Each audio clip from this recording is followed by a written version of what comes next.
This was a lofty chamber, lined and littered with countless bottles.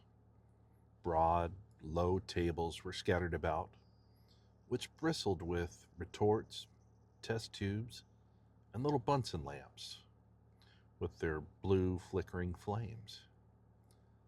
There was only one student in the room who was bending over a distant table, absorbed in his work. At the sound of our steps, he glanced round and sprang to his feet with a cry of pleasure. "I've found it! I've found it!" he shouted to my companion, running towards us with a test tube in his hand. "I have found a reagent which is precipitated by a hemoglobin and by nothing else."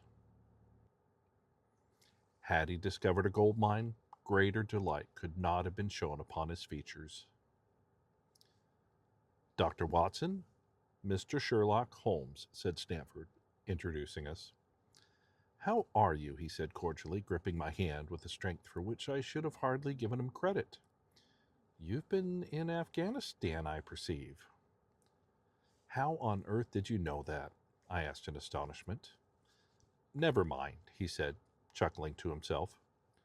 "The question now is about hemoglobin. No doubt you see the significance of this discovery of mine." "It is interesting, chemically, no doubt," I answered, "but practically." "Why, man, it is the most practical medico-legal discovery for years. Don't you see that it gives us an infallible test for bloodstains? Come over here now." He seized me by the coat sleeves in his eagerness and drew me over to the table at which he had been working. "Let us have some fresh blood," he said, digging in a long bodkin into his finger and drawing off a resulting drop of blood in a chemical pipette. "Now, I add this small quantity of blood to a liter of water. You perceive that the resulting mixture has the appearance of pure water. The proportion of blood cannot be more than 1 in a million. I have no doubt, however, that we shall be able to obtain the characteristic reaction."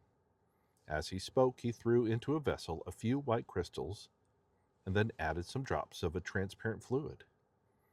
In an instant, the contents assumed a dull mahogany color, and a brownish dust was precipitated at the bottom of the glass jar.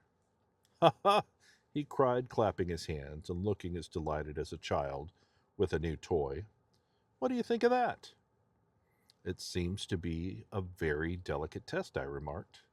"Beautiful, beautiful." The old Guiacum test was very clumsy and uncertain. So is the microscopic examination for blood corpuscles.